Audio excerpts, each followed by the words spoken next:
Kia ora, Aotearoa, and welcome to Mizuno Ballpark, where we have the final of the 2021 Women's Open Club Championship. Joining me in the commentary this afternoon is Jackie Smith. Kia ora, Jackie. Kia ora! Nice to be here, nice to see you. Well, I'm relieved to see you. I've been 17 years away from the sport. I recognise some of the surnames, but it's generally because they're the children of people I know. So it's just wonderful to have you along this afternoon. I was thinking, Jackie, that the first time we met, I would have been 13, 1986. I stayed with your family for the Women's World Series, I think. Oh my goodness. We go yes. back a while. Yes, we do, and I remember that World Series too. Yep. At Mangere Ballpark, That's right. Line Red. Cheryl was pitching along with Gina Weber, Yes, Debbie Megan. that's right. But we're here in Christchurch today, and Otahuhu have gone through this tournament so far unbeaten, are up against Tiarohar. Tiarohar, of course, have had an amazing run over recent years, but Otahuhu, they're yet to secure their first Open Club Championship. Just looking through the lineup for Otahuhu, on the mound is Lara Andrews. At catcher is Alex Bloom. First base, Ashley Scott. Second base, Mediana Marquia. At third base, Tanisha Hokamo. Logan Moreland at shortstop. In the outfield, Madison Gerbies, Krista Huani and Tamsin Smith. Starting the hitting for Tiarohar this afternoon in this final is Caitlin Lewin, and she fouls back. That's strike one.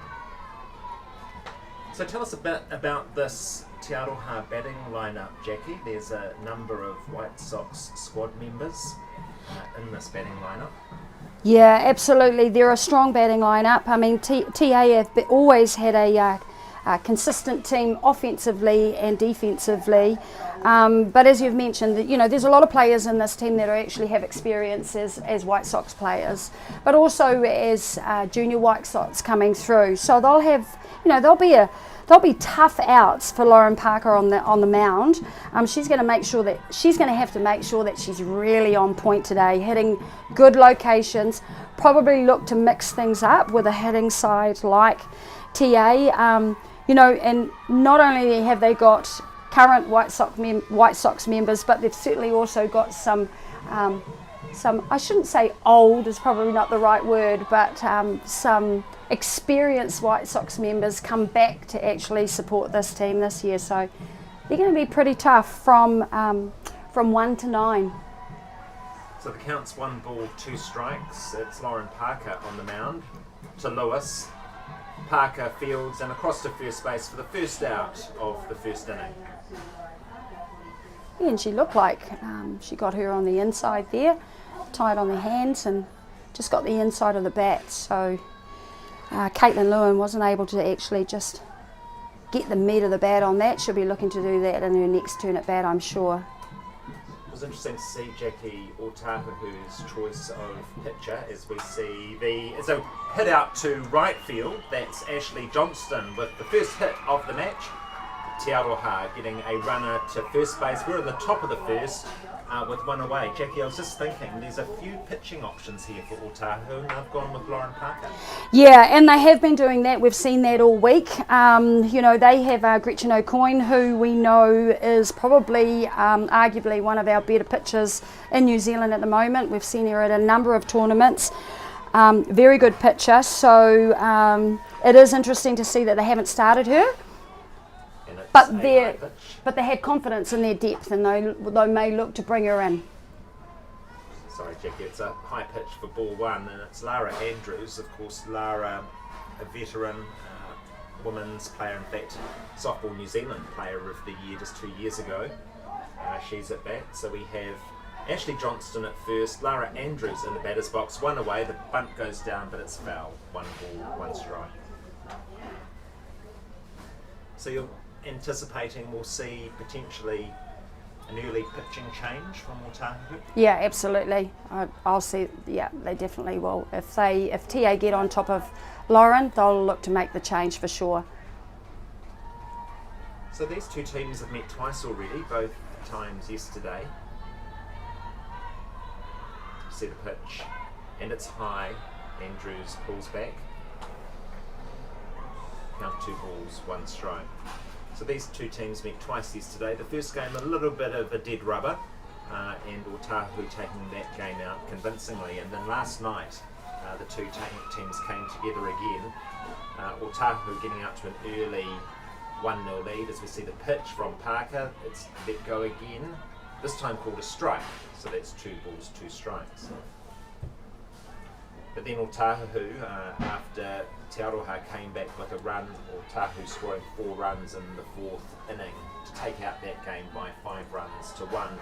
Logan Moreland, 3 hits from 3 turns at bat. As we see the next pitch. And Lara Andrews, she fouls away, but that will clear the fence. Otahuhu with, Jackie, quite a lot of hitting power.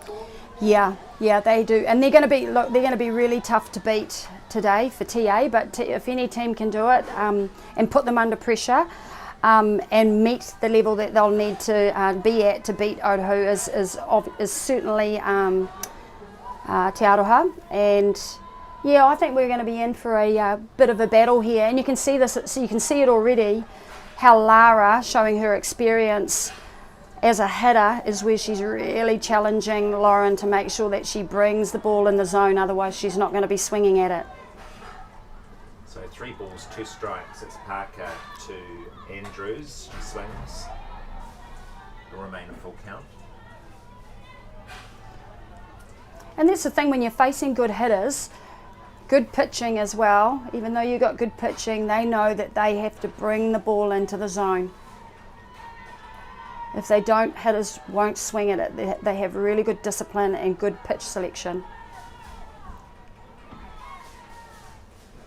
There you go. Great discipline from Lara Andrews, showing her experience. So she goes to first base on the walk, advances Johnston to second base. Tiarohar, first turn at bat, runners on 1 and 2. 1 away, good start. Brings to the batter's box number 4 and first base Palace Porter.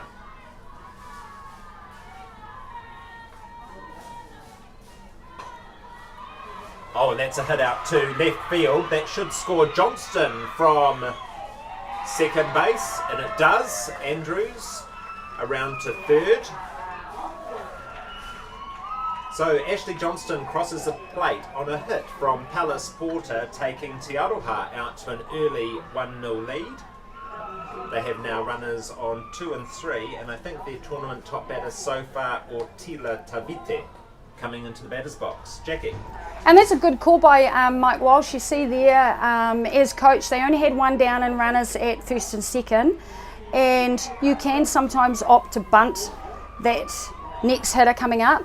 So Palace Porter, he thought, no, well, this is my number 4 hitter. There's a reason why she's there. We're going to be aggressive, and he knew that she was capable of hitting the ball to score those runs. So well done. And another first There's another hit out to right field. That scores Andrews. And Porter goes around to third base. So Tiarohar scoring their second run. And this is the top of the first. Now with runners on the corners on first and third. And 2 first pitch hits, Jackie, here in the top of the first. Yeah, and sometimes that's what can happen, right? If you're playing against good pitchers will get in and throw strikes, and we know that they like to do that. They don't like to get behind. So as an offensive team, if you know that, what you're going to do is you're going to say, we're going to be aggressive, and we're going to go at those early pitches. And that's what they're showing. They're showing if it's there, we're ready for it, and we're gonna swing at those pitches. And they've also shown, Lara did, on the other hand, that they've got discipline to hold off if they need to. But yeah, it looks like it's a bit of a tactic that they're being very aggressive offensively. So Tiarohar ahead now by 2 runs to 0. We're in the top of the first. Runners on first and third, and into the batter's box comes Melissa Tupuival, and on deck Cindy Portai. So Jackie, you've played a bit with Melissa. I have indeed. Yeah, and it's great to see her here this week at Nationals, and I know that there's a number of the ex-White Sox members. And Melissa, with a hit out to left field, will score Porter from third base, advance Tavite down to second. So runners on 1 and 2, and Tiarohar really attacking these first pitches from Lauren Parker, who has just really struggled, I think, to gain any traction against this Tiarohar batting lineup. Well, yeah, I'm not sure if she's struggling. I just think that she just needs to realise that these hitters are good hitters, and if you throw the strike in there early and they've got a game plan, we're going to go early and be aggressive, and that's what they've shown. I'm not sure if you recognised my little pause there when Melissa was up to bat, but it was because I just thought she's going to go at that first pitch if they put it in there. And when you talk about the amount of games I've played with Melissa, I know she will do that. She's always been a consistent, very good hitter, but particularly early in the count. And Cindy Porter in the batter's box now for Tiarohar, another outstanding veteran White Sox player. Don't be fooled at her position in the lineup at number 7, Jackie. Yeah, well, that shows strength in the lineup, doesn't it? You know, the girls that have come to. And this is a ground ball down to third base, Cindy Portai down to first. Yeah. Not a bad outcome though, because it advances the runners from down to 2 and 3. So we have Tavite down to third base, Tupuivao down to second, 2 away in the top of the first, Tiarohar now 3 runs ahead. Yeah, so these White Sox, ex-White Sox players have come back to support their club, needing that support, and it's great to see that they can step up. They're playing P1 in their home province. Oh, that was very, very close. And in fact, they've gone for the pick-off at third base. Otahuhu saying, actually, we're not sure Tavite in her slide back actually made it to the base. The umpire has the final call, and in the end was right there. And Mike Walsh offering a bit of a little bit of support. Bit support to the umpire here. It's Modi Otahuhu. Oh, is she going to be able to beat it out? And she won't. So a nice out there from Otahuhu. It was Logan Moreland across to Ashley Scott to end the first inning, but not before Tiarohar score 3 runs in their first turn at bat from 4 hits and a walk. We now go into the bottom of the first, and just having a quick look at the defensive lineup for Tiarohar. Pitching will be Siobhan Landeros to Ortila Tavite. At first base, Pallas Potter. At second base, Waimaria Weston. Third base, Lara Andrews. At shortstop, Ashley Johnston. At left field, Nadia Modi Otahuhu. At centre field, Krista Hoani. And at right field, Tamsin Smith. So your thoughts, Jackie, on the defensive lineup for Tiarohar? Yeah, look, it's going to start with Landeros in the middle, and she's had a tough week, and she's gone really well for Tiarohar on the mound. And this is just what they would have wanted to support her in her pitching, to take a bit of pressure off so that they can work their game plan and try and hold off the Otahuhu hitters for sure. But their defensive side, strong side, there's a lot of White Sox players there, we've mentioned that. They've got strength all around the field, and with a start like that, if they can contain Otahuhu, then they're going to be in for a very good match today. Looking at this Otahuhu lineup, not only do they have strong pitching, but they have 4 hitters in the top 10 batters for the tournament. Alex Bloom, Mediana Marquia, they're topping the RBI's list.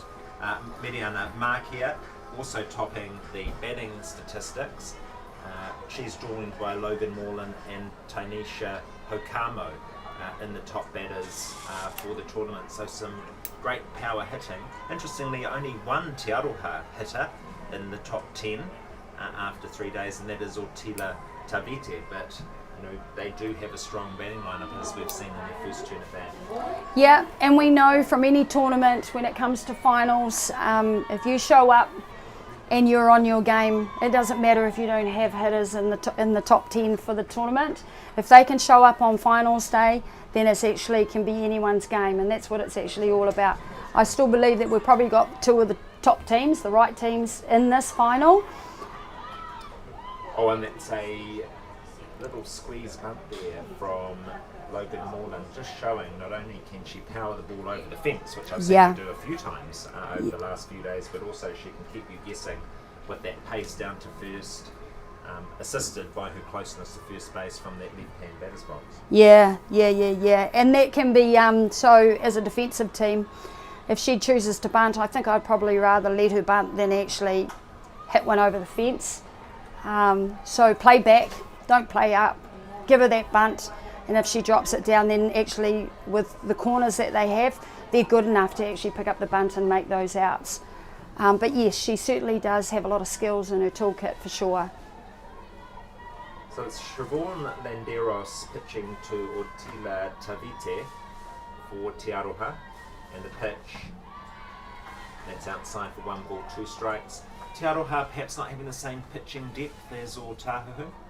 No, probably not. But Landeros shows that she's definitely got stamina, and what's worked really well for her in the past. And that's a hit out to centre field, and she is quick. She's going to go. So she is going to second base. Not common to see a ball that doesn't go through the outfield result in a 2-base hit, particularly when it's centre field, Jackie. But that just showed the speed of Moreland. Yep, she's got speed. She's definitely an all-rounder, and if she hits the ball to the outfield, we know that she's going to force and take extra bases, and that's what you want. They're now chasing runs, so they need runners at 2. They're looking for double base hits, I'm sure, and they're going to want to apply pressure nice and early. It's Alex Bloom now batting for Otahuhu. That was a bunt. It actually looked like Moreland left on the pitch there, Jackie. Yeah, it could have been a hit and run. She was certainly off very quick, but she does tend to get off quick, and it didn't look like it was a strike, so you're right. We're thinking that looked like probably a hit and run, didn't it? Of course, it could be just because she's fast and I'm very slow, It's so I was judging the distance by my own low standards. And Here we go, she's hitting. Gosh, and that was really drilled down the third base line. Takes account to no balls, 2 strikes. So Landeros now with a little bit of room to perhaps move away from the zone, test Bloom on the edges of the plate. Coming up after Bloom is Mediana Marquia, who's had an amazing tournament. A batting average of 7.89. We'll get to her in a moment. But this is Alex Bloom. 2 strikes. And that's a fly ball out to right field. And it's gone foul. And yes, when you mentioned the Otahuhu hitters, they've certainly got the depth as well, and a lot of hitters in the top 10 at the tournament. But what I've actually seen too I've seen them throughout the season and the way they've performed, and they are a very good hitting side, but they certainly have found their form here, I think, this week. They've taken their hitting just up another notch, so if they can continue that in this final, then yes, they will be a tough team to beat. And Alex Bloom comes into this game topping the RBIs for the tournament with 15 RBIs, 5 clear of the next closest, which is Mediana Marquia. So this is a good situation for her with a runner on 2. A hit should see that the speed of Moreland get home. An interesting situation, isn't it, Jackie? Because, I mean, Otahuhu are just starting their hitting, but Tiarohar taking advantage of being able to hit first in a match. And I've been involved in teams that actually quite like the opportunity to hit first because it can give you a bit of a psychological advantage to if you score. Yeah, that's right, and that seems like what they opted to do is that they wanted to hit, they want to get on top nice and early, and I think against a team like Otahuhu, you want to do that so that but they had to score the run, so they had to actually do it, and it's paid off, and that's what's happened, and that's what their pitching needed. Nice play. That is a great play all round. So a good ground ball there by Bloom. Good running from Moreland getting down to third base, although it was hit to the left-hand side of the diamond. And some really nice fielding from Lara Andrews, not surprising, across to Potter for the out. So that's the first out of the inning. Otahuhu now with a runner on third base. And into the batter's box, the tournament's top batter so far, Mediana Marquia.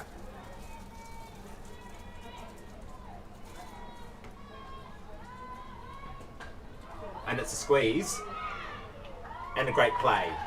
So Mediana Marquia under pressure, being told by her coach to put the ball on the deck, and Moreland using her speed to beat it out down to the plate. Great play. Yeah, it was very well executed, especially on the first pitch. So the coach picked that this pitcher, Landeros, is going to go in nice and early, give us the strike pitch that we need so we can execute that. And they really made that look a little bit easy, didn't they?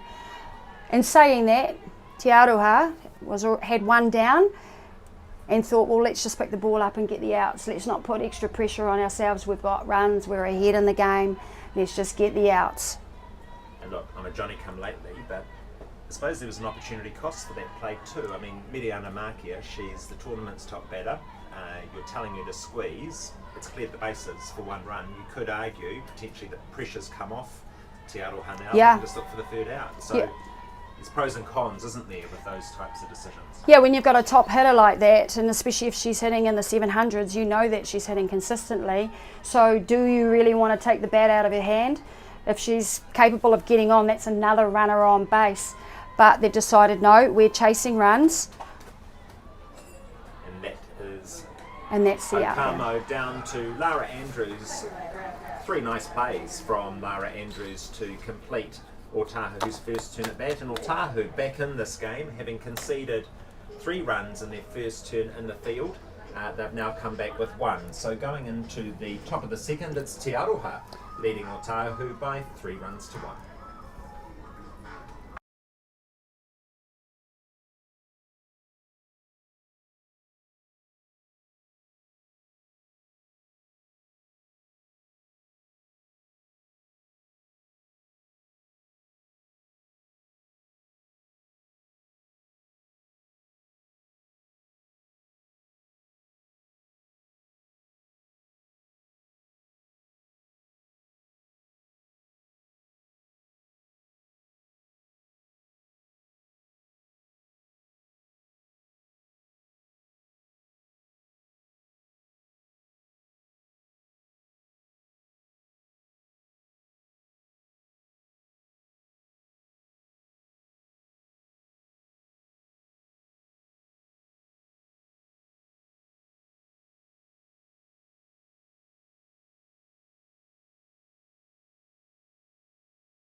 Ready? It's all good.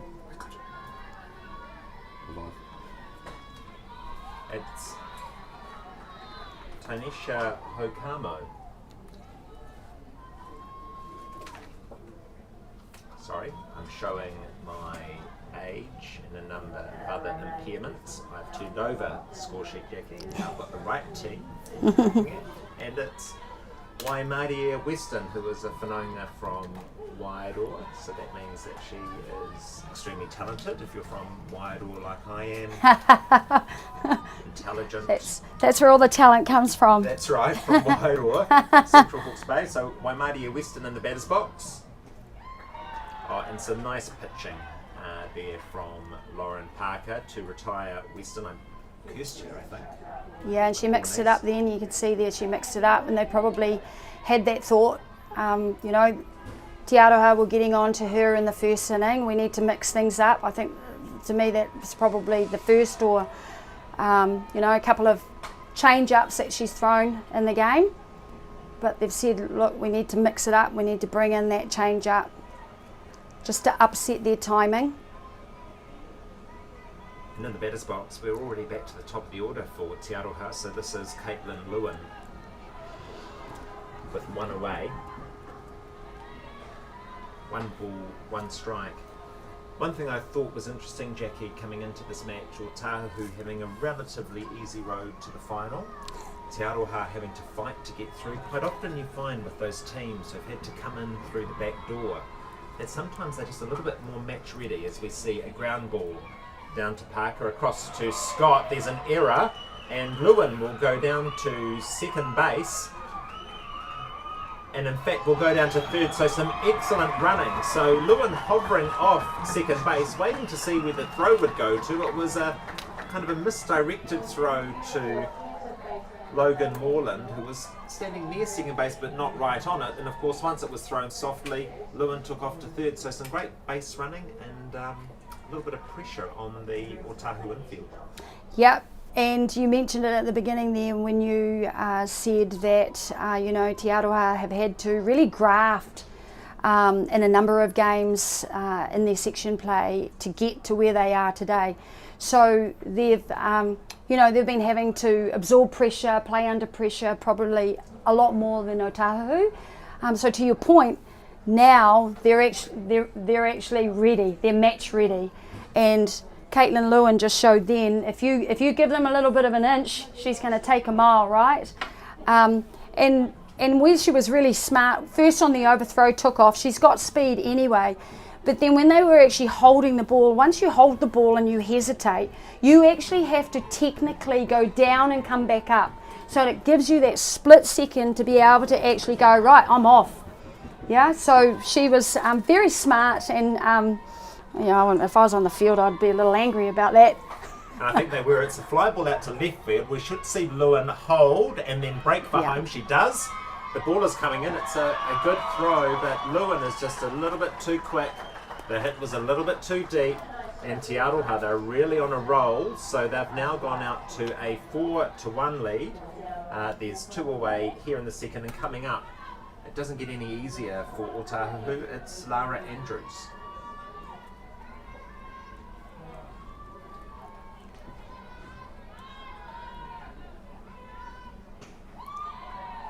Strike one on Andrews. So Otahuhu might have been wanting perhaps that run in the first to have been contained. Tiarohar will be very happy that they've managed to keep the scoring going in the second. Yeah, extremely happy. This is what they need. It's exactly what they need. Every inning, if you can continue to apply pressure, score a run, and stay ahead, it means that the opposition are obviously always under that pressure to chase. That's a nice catch there from Logan Moreland to retire Tiarohar after their second turn at bat. Tiarohar scoring a further run off an infield error to go ahead by 4-1. So Jackie, we've talked about Otahuhu having pitching options. Do you think that's something on the mind of the coaching staff at the moment? I would say so. I would think that they'd be starting to think about when they should be, or we should see a change very shortly. If we don't, I'd be asking why they may not be bringing in Gretchen. Maybe she is not fit and healthy, if that's the case, or they may bring in Tanisha. But they do have the depth there. I think if TA score again in the next inning and they can hold them out here, I think that we'll see a change. Absolutely. Well, there is pressure when you have so much talent on your bench, and it all comes down to today. Yeah. The whole season comes down to today. If you don't use what you have, the last thing you want to be doing is to be left wondering what if. Yes, that's right. That's the beauty of our game. Yeah, but at tournament too, a lot of times what will happen is if you've given everybody the opportunity throughout the tournament in pressure situations and you've used your full lineup, when you get to the stage, you have confidence that you can make the changes and people can step up. So into the batter's box for Otahuhu to start off their second turn at bat is number 2 and centre field Krista Hoani.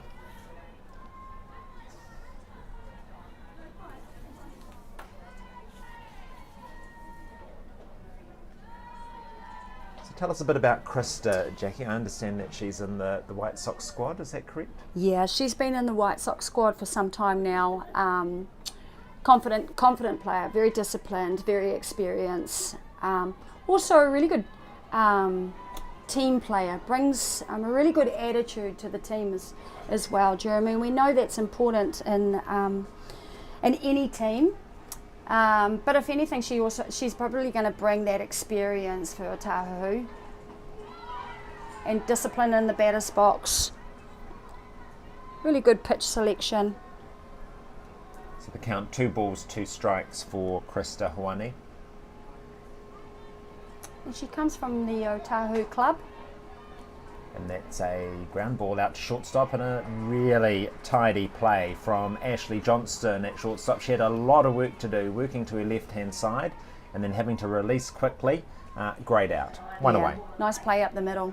She certainly made that look easy, but showing the range, which is what they'll need. They'll need that coming up against a good hitting side like Otahuhu. They're going to have to show their range and their ability to be able to pick the ball up and make some plays. So with 1 away, into the batter's box is number 9, Ashley Scott. The first base for Otahuhu.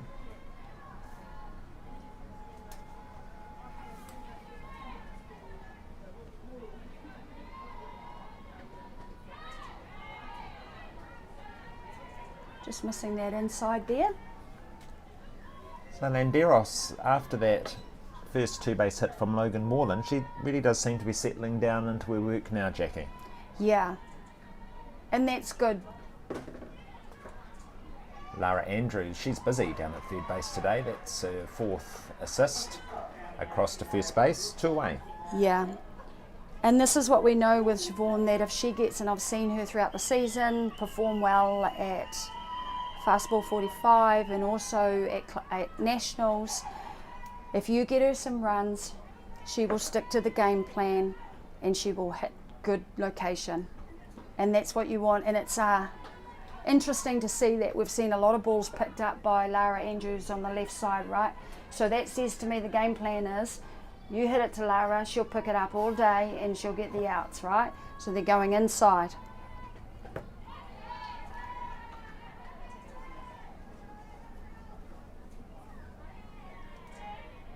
And they've also probably figured too that a lot of Otahuhu's power has been out to centre right field, going with those centre outside pitches. Yes. So if we keep it close to the hands, keep it on the inside, take some of that power away. Yeah, well you'll take the power away, but in fact we know they also can hit the inside as well. And let's be smart about it. If we hit good locations, what that means is they'll hit it to us. And we can pick it up. If you hit the outside, we know they can also hit the outside, but it's really tough to field balls that get hit to off field. The ball just comes off the bat in a different way on the right side of the field. Oh, and some great pitching there from Landeros. 2 change-ups to see Tamsin Smith struck out at the bottom of the second. So again, just another little psychological win to Tiarohar that inning. They scored a further run, they shut out Otahuhu, and Jackie, I think we've got a game on our hands. Yeah, we have indeed. But I think you were right in saying that Siobhan really looks like she's just got into a little bit of a groove, hasn't she, from the first inning. Even though they went ahead in that first inning, she in that inning just showed, look, let's just calm this down now. We don't have to over pitch and force things, just hit the location and just trust my field will pick the ball up and make the outs. And really they're just saying, look, trust our plan and challenge Otahuhu to try and make us have to change.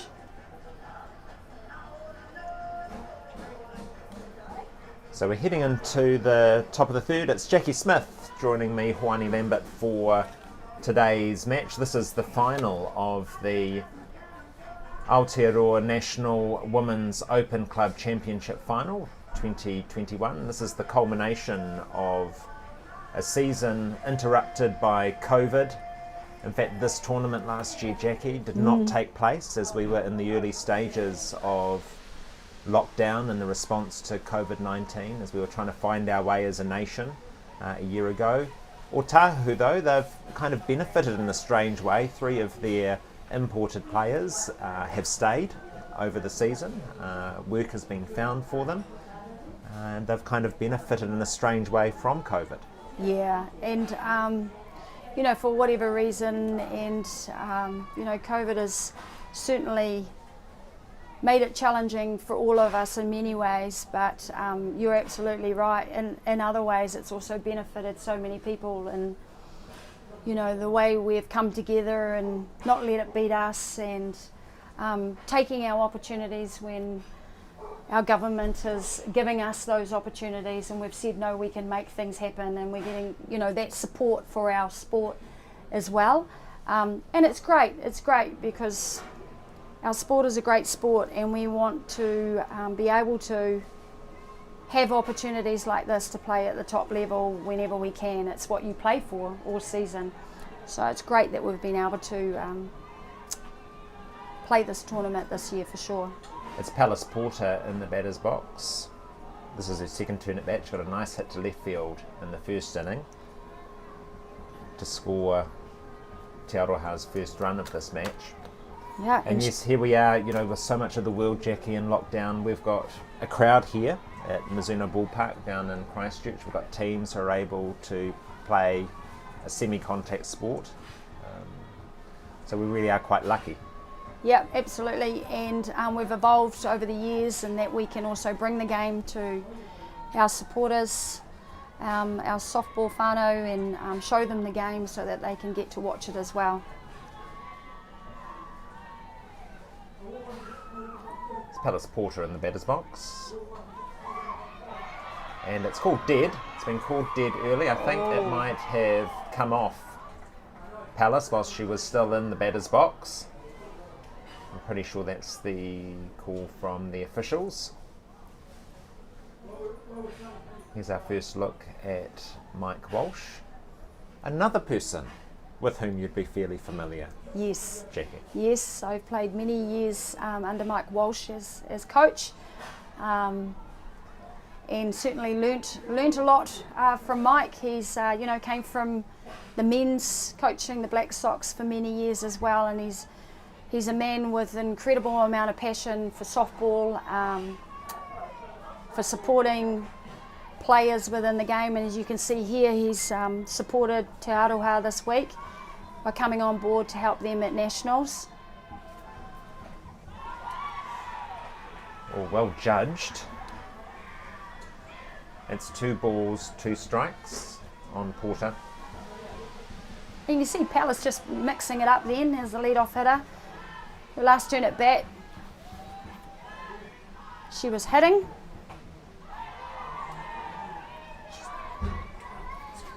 And as a number 4 hitter, you'd expect her to certainly only be looking at hitting, but she's saying, no, I'm going to mix it up. If you sit back on the corners, I'm prepared to actually look to bunt, drop it down, and make you actually have to make some plays. So that's full count. Tiarohar scored 3 runs in their first turn at bat, 1 run in their second. We're now in the third. We spoke at the end of the last turn at bat, Jackie, whether or not Otahuhu would be thinking about a change. You almost get the feeling that if Lauren can pull through this inning, settle down. But it's a walk, so it's the lead-off batter now in the third inning with a walk. And you're trailing by 3. Must be getting close to decision time.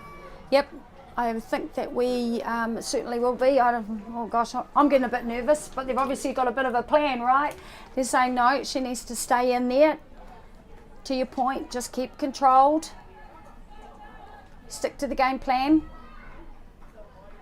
And look, Lauren is an accomplished, experienced pitcher.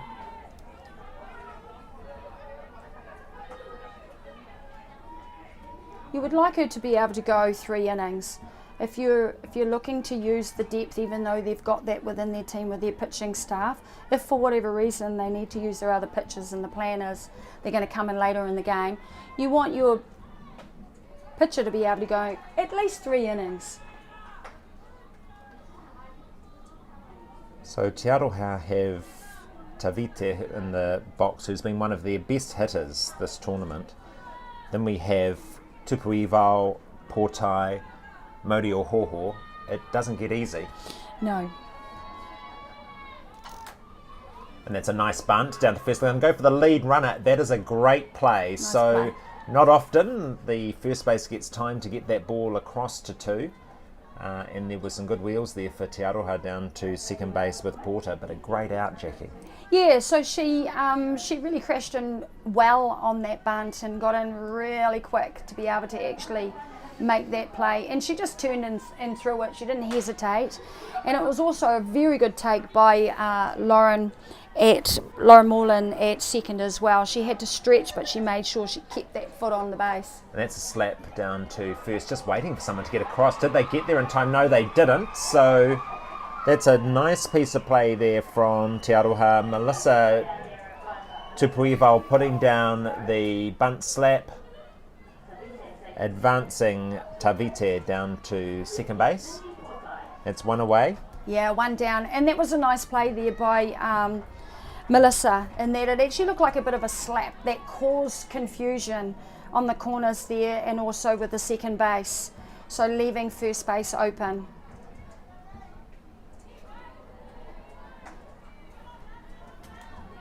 So Tiarohar now have runners on 1 and 2, one away. We're in the third inning into the batter's box. Cindy Portai. Cindy grounded out in her first turn at bat in the first inning down to third base. And so Cindy is the Tiarohar DP. So she comes in to hit. Just for hitting, which shows that she's a very good hitter. So capable of hitting the ball hard to the outfield if that's what they need. Jackie had the privilege of coaching Cindy when she was just a teenager back in the 90s for Saints. And then she went on just to have an amazing national and international playing career. Yes. Now in her mid-40s, so some 30 years of maintaining fitness. Not an easy thing to do, I can say, from first-hand experience.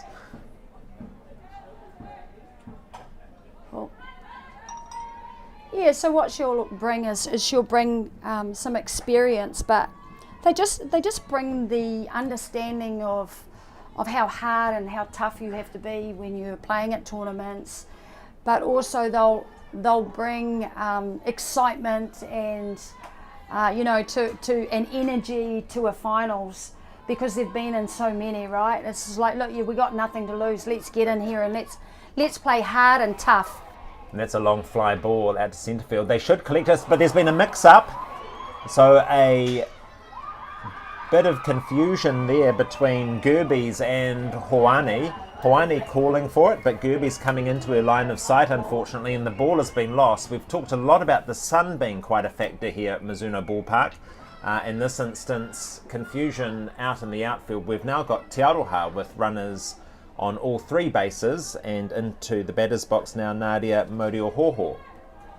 And I'd agree with that. This all week, actually, it's been quite surprising. There have been a lot of what we might call routine fly balls that have been dropped, and it's the wind as well. There's a little bit of a whirlwind. There's also the sun, and it won't help if you've got confusion and communication. But again, that's about applying pressure. You make contact, you move the ball. People still have to, the defensive team still have to make the play. And so that is a fly ball out to right field, and it's that over. has gone over the head of Tamsin Smith. Tiarohar score 1. Will they score 2? No, they won't. So a great play from Otahuhu to restrict the scoring to just 1 run. So a great play there from Otahuhu. Tamsin Smith combining with the out at home plate taken by Alex Bloom. However, that's still another run to Tiarohar. They're leading 5 runs to 1, and the pressure remains because Tiarohar have runners on 2 and 3 and 2 away.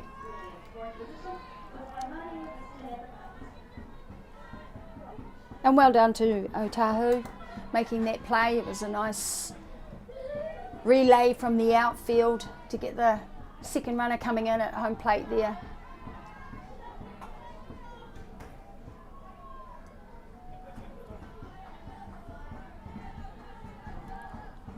But we see once again that Tiarohar are applying that pressure. They know that every inning they must score runs. They've got to get runners on base and they need to move those runners. It was interesting last night, Jackie, that although Tiarohar lost the game 5-1, they actually out-hit Otahuhu by 8 hits to 7. Right. So it's not that their hitting has been lacking, they've just been struggling to string things together, I suppose. Yeah, and that's what can happen. You can hit, but when you look at the scorebook and you actually see the realities of the game and what actually happened, it's about you have to score runs, right? So we can't leave runners on base. So yeah, stringing them together is when you actually make the most of those opportunities. And they would have thought about that, right, coming into this game and said, we can't leave our runners on base, you've got to do your job. Yeah, they were thinking about it. They were the ones who told me about it. So I think it was front of their minds going into today's final. It's Waimarie Western in the batter's box, and it's a ground ball this time down to first base.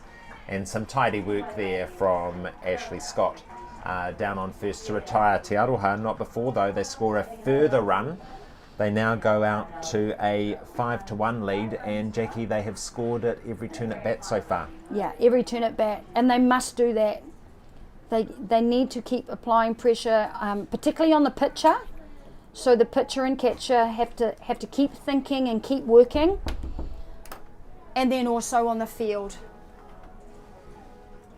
But good on them. It's just, you've got nothing to lose. You're here, and if you want it, you've got to go out and you've got to be aggressive. So you were talking in the previous inning, Jackie, about Siobhan and Deros, the fact that she is being supported by her batting lineup have given her a bit of a buffer. Yeah. And it just seems in the way that, she's not blasting the ball past the bat. She is, though, hitting her spots, and it seems to be quite a well thought about game plan from Tiarohar. Yeah, and look, I've seen them throughout the season, and they're a great pitching catching combination. They've worked together for a long time now throughout the season.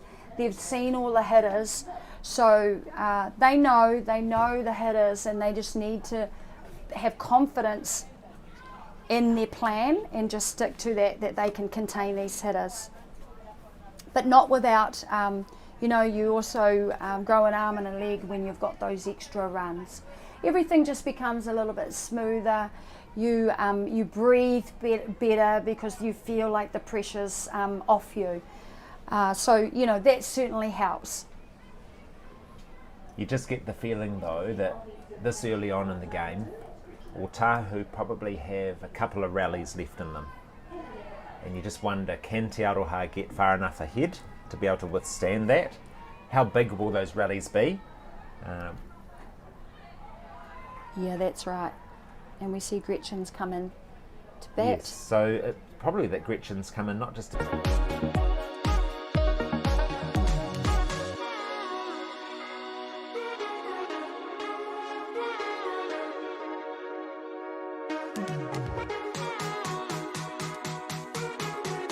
looks like the pitching change. We'll soon see if she comes out and takes the mound.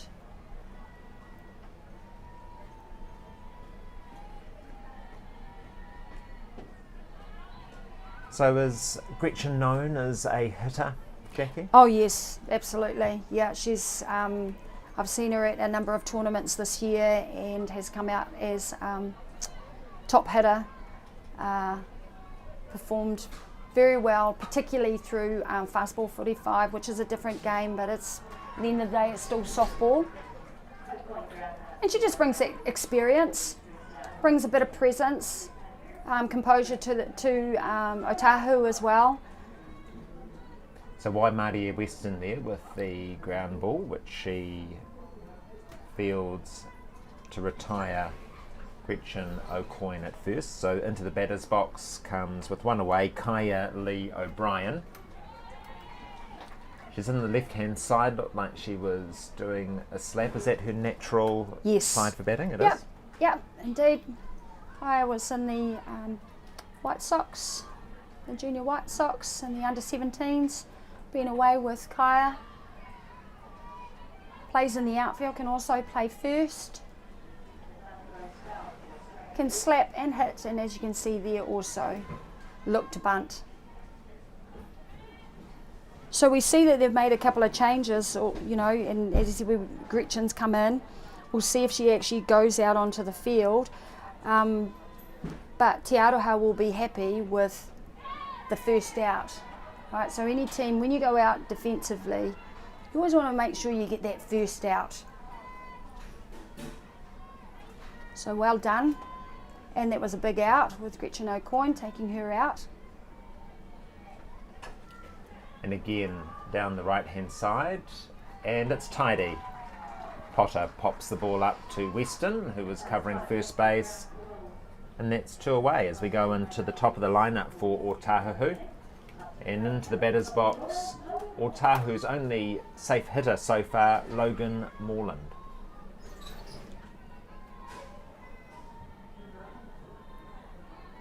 It was a lovely hit from Morland to start off Otahu's hitting in their first turn at bat. And again, it's a long way to come in from centre field. In fact, I think Weston probably needed to overcall to help out Lewin there. Usually the advantage given to the fielder running in, I know, but it was a long way, wasn't it, for Lewin to come? Yeah, she did. She certainly had to run a long way, and I think it was actually, even though it went up high and there was probably time even for the second baseman to get back, we talked about it earlier, that's the whirlwind, which confuses things, and the sun and running back. I think it was actually just one of those unfortunate hits. There you go. Very tidy. Lara Andrews just having an outstanding day in the field. That's her 5th assist, and retires Otahuhu after their 3rd turn at bat. We're heading into the top of the 4th, and we're about to find out if that change for Otahuhu, with Gretchen O'Coin coming in for Lauren Parker, also means a change of pitcher.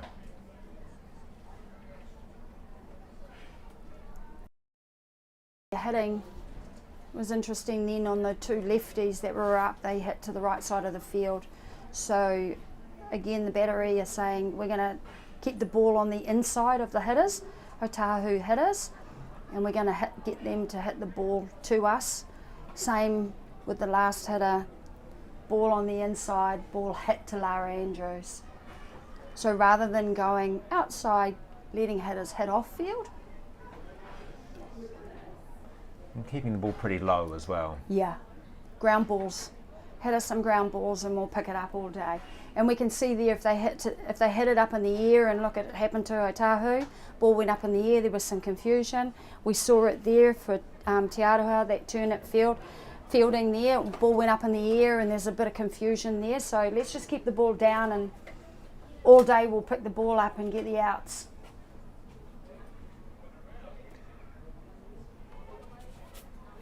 So here's our change here. So Gretchen O'Coin comes onto the mound, and Jackie, tell us a bit about Gretchen.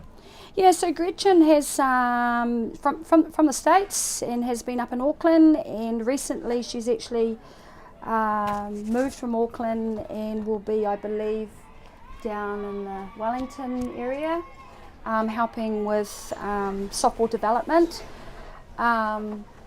But brings a lot of experience, a lot of endurance, a lot of stamina, and leadership to Otahuhu. Very good pitcher. Will throw down. Also has a good change up. She'll certainly mix it up. And Caitlin Lewin goes after the first pitch from Gretchen O'Coin. It's a ground ball, and Mediana Marquia does well, fielding and throwing across to Ashley Scott for the first out. So good start from Gretchen. Yeah, good start there. Well, one pitch. It's a strike. Was certainly a strike, and it was a hittable pitch though. So good to see Caitlin Lewin being aggressive, getting in, not being afraid to go at that pitch as well. All you want to do is hit it hard. There's the change up. In the batter's box, Ashley Johnston, and Ashley's had a good game. She has had 2 trips to the batter's box, a safe hit to right field, and then a sacrifice fly ball out to left. Good game in the field so far as well at shortstop. Nice and tidy in the field, that's for sure. Yes, absolutely, by Ashley. She's picked up a few balls in her time though, so you would expect her to be nice and tidy, particularly at shortstop. That's what you need defensively.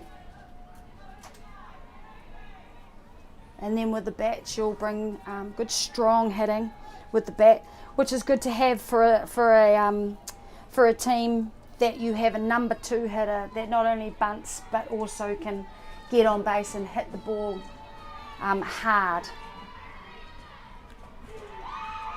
Oh, that came in high, but it's been called a strike. So Ashley Johnston caught standing and watching. That's 2 away, and Gretchen O'Coin searching for that first inning where Otahuhu don't concede a run. 2 up, 2 down, and into the batter's box, Lara Andrews.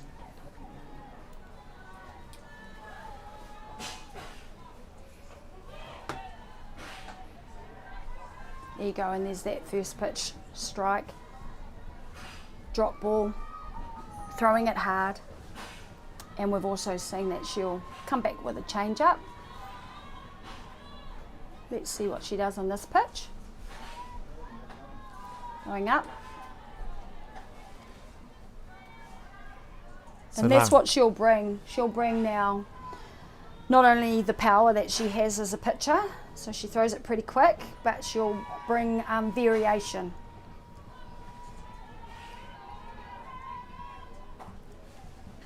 It's a change up, but looked like she picked it. Jackie?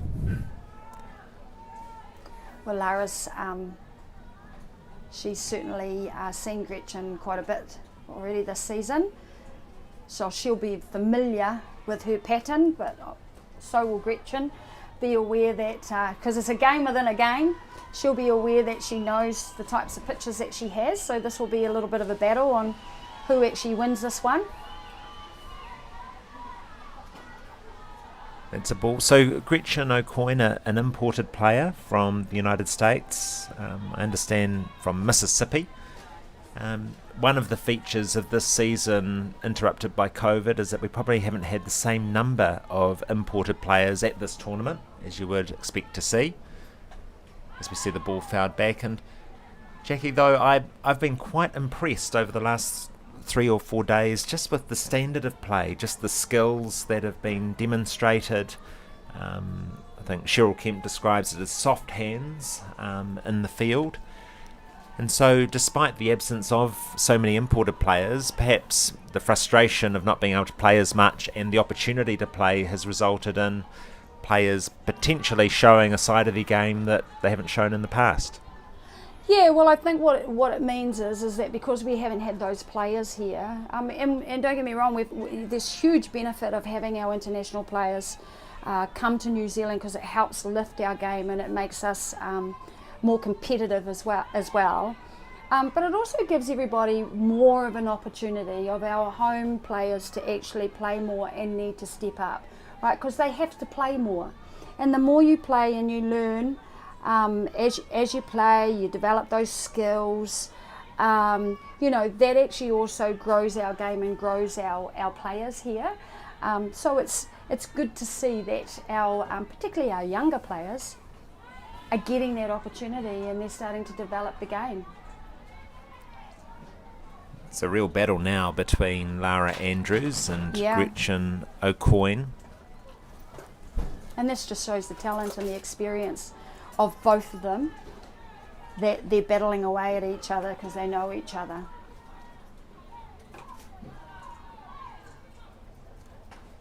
Oh, and O'Coin wins that one, and what a great start for O'Coin. So that's the first inning we've seen today where Tiarohar haven't scored a run. They're still ahead by 5 runs to 1, but as I was saying, Jackie, you just feel that Otahuhu still have a rally left in them. When's it going to come? How long's it going to be? But you sense that this game is far from over. Yes, that's right, but if they're going to do it, they need to certainly start doing that now. They'll be looking to improve on the last inning, so they need to get their lead off on. And just peel 1 run back every inning. And if they can contain Tiarohar from scoring any runs, which they did then they'll be back in this ball game for sure. Well, we've got some hitting power coming up for Otahuhu. We've got Mediana Marquia, Tanisha Hokamo and Krista Hoani coming into bat. You'd hope for Otahuhu that they might see a bit of scoring action in this inning, because this is probably one of maybe 2 opportunities for this part of the batting order to have a shot. Yep, that's right. So they really need to apply themselves. This is their second time round. So it's now time for them to step up.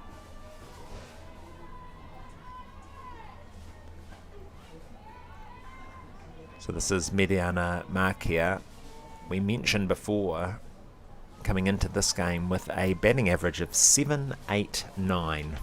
789. So that means of her 19 turns at bat, she only got out 4 times as she hits the ball out to left field. So she is now hitting, by my bad math, 16 from 20, 800 for the tournament at this level, Jackie. Yeah,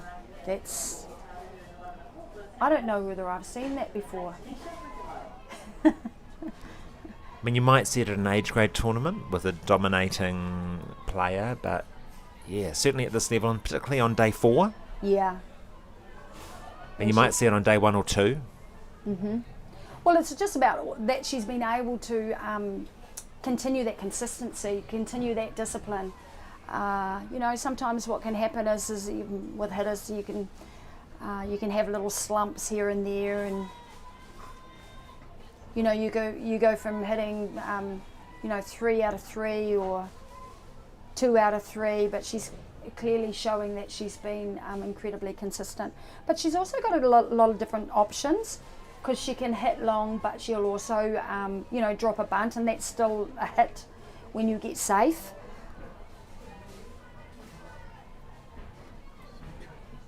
But it's good to see. It's good to see for us that we've got that capability and those skills in our softball game. So it's Tanisha Hokamo in the batter's box, and she picks a walk. So we talked about a rally, Jackie. Mm-hmm. We are in the bottom of the 4th. Mm-hmm. Otahuhu now with runners on 1 and 2. And then Landeros now is into her 4th inning pitching. We talked about how well she'd done so far pitching to a game plan. But we've now got runners on 1 and 2, and you'd imagine, Jackie, that Otahuhu would see this as their opportunity. Yep, they certainly will, and I'm interested to see whether or not I'm pausing because I'm wondering, are they going to bunt Krista, or will they let her hit? Yeah, they'll look to bunt her because they're chasing runs, so they still want to move their runners. So that's smart. It'll be a forced 3 though, won't it, Jackie? So they'll still need Marquia to get a good hop off second base, because It's still a fairly regulation out if it goes straight to the fielder. Yeah, and particularly if it's coming. Oh, they're stealing. Oh my gosh! So a bit of confusion. Marquia just looked like she was strolling down to third base. It looked like maybe a squeeze play that didn't quite work. If we just wait for this play here, it looks like the umpire's called an interference by the batter. Right. So batter interference, because she was out of the batter's box. If you're in the batter's box, and you obstruct, then you're okay. But if you're out of the batter's box and you interfere, the catcher has the right of way. So the umpire has called. So what will this mean? So the runners have returned, Jackie? Yeah, because it will be a dead ball. He's called the hitter out. So she'll be out, they'll return back to base. We'll just see what happens here. I should know this. I've got my umpire's badge. But that was in 1990, which is now 30 years ago. I don't think it counts anymore.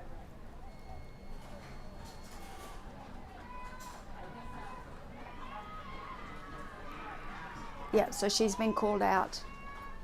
So if she had stayed in the batter's box, then the catcher can usually, they either throw down in front of the hitter or they throw from behind the hitter.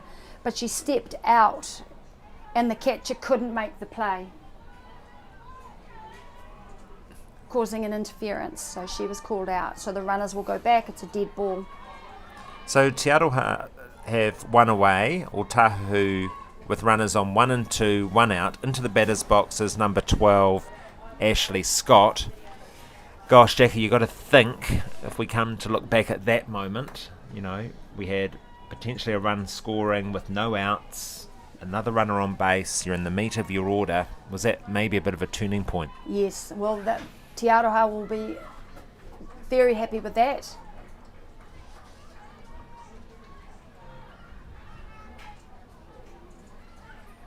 Yep, very happy with that. With really an unfortunate situation for Otahuhu.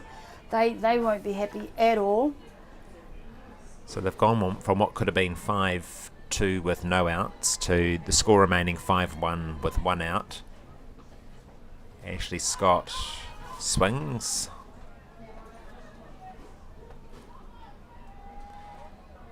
So this is the first time in this tournament where Otahuhu have been under so much pressure in a match. Unlike Tiarohar, who have had to fight, including a 1-0 win over Kiruru this morning, a really good game. So they are game fit.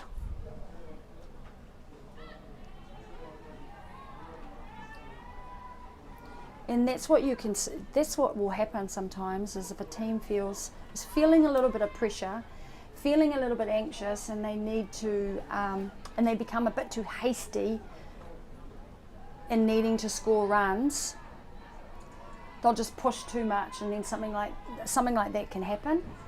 Something that's unfortunate and unexpected, but you just take your mind off the game a little bit. And Landeros now with another ball in the dirt. Some good catching there from Tavite. And a great comeback. So I was about to make an observation, is Landeros maybe just struggling a little bit, and then just an excellent pitch there with a full count. And suddenly we have 2 away in the bottom of the 4th. And sometimes that struggle can be actually that what's happened is the offensive team has actually made an adjustment in the batter's box. So if that happens, you as a pitcher have to identify that as well.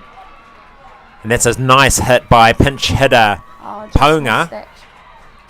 And Otahuhu, they grab one back with some great running from Mediana Marquia getting in from second base. So number 20, Sarah Ponga, coming in as a substitute for Tamsin Smith with a safe hit off the first pitch. And Otahuhu back in this game. They've scored their second run. And a good call from the coaching staff bringing in Ponga.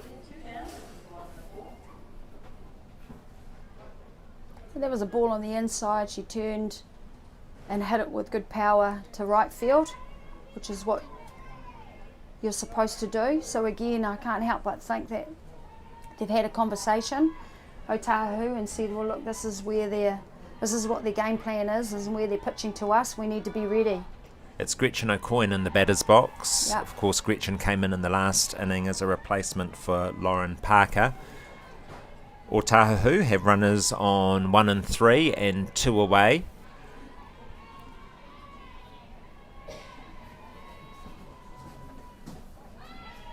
And good discipline from Gretchen O'Coin. Runners on 1 and 3, Jackie. We sometimes see the runner going down to 2, perhaps a little bit more conservative with 2 outs. Yeah, I think that they'll be wanting to just, let's not take the bat out of Gretchen's hand. Let's not add any pressure to her. Let's just get her to hit the runners in. She really drilled it down the left-hand side. You mentioned before, Jackie, the comparative strength of Tiarohar on the left-hand side of the field versus the right. And certainly we haven't seen too many mistakes being made by either Ashley or Lara on the left-hand side.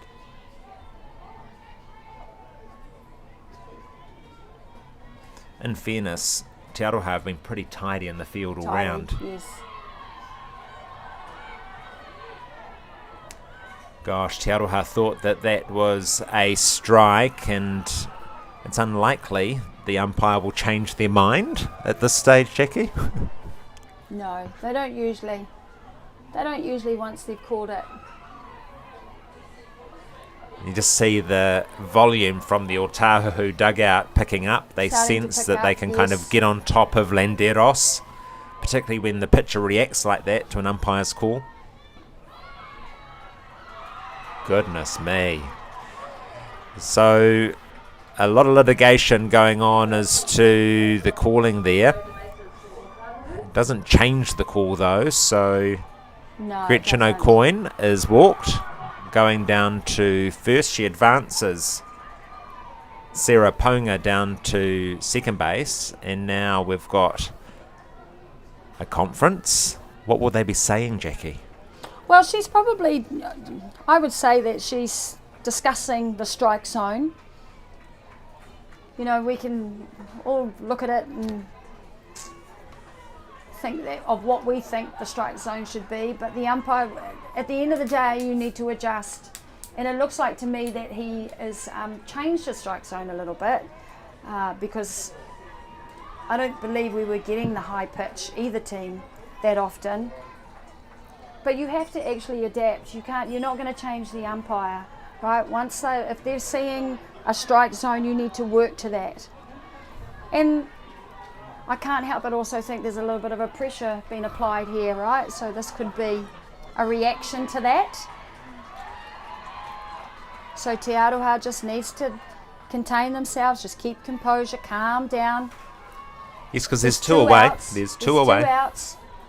So Otahuhu loaded bases, tying run on first, go ahead run at the plate, and that's a safe hit out to left field. That'll score 1, maybe score 2. And is this an attempted out at second base? No, there's an interference call.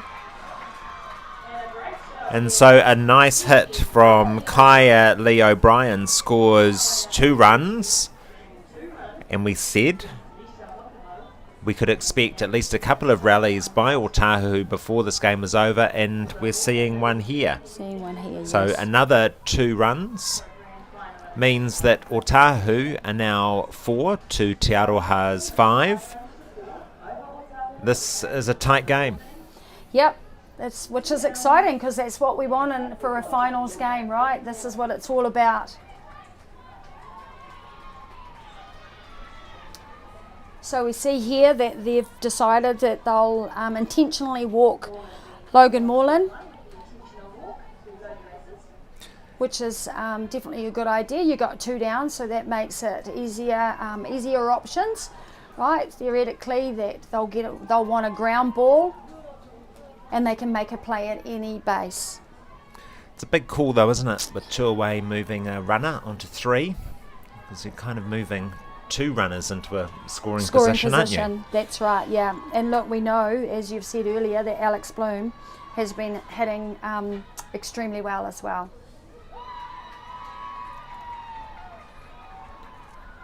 So the corners will also be watching carefully. We've seen a couple of balls go into the ground. They have been stopped by Tavite, but when you move a runner down to 3, it opens up the opportunity for a wild pitch pass ball. Yeah. Yep, she'll have to keep it really tight.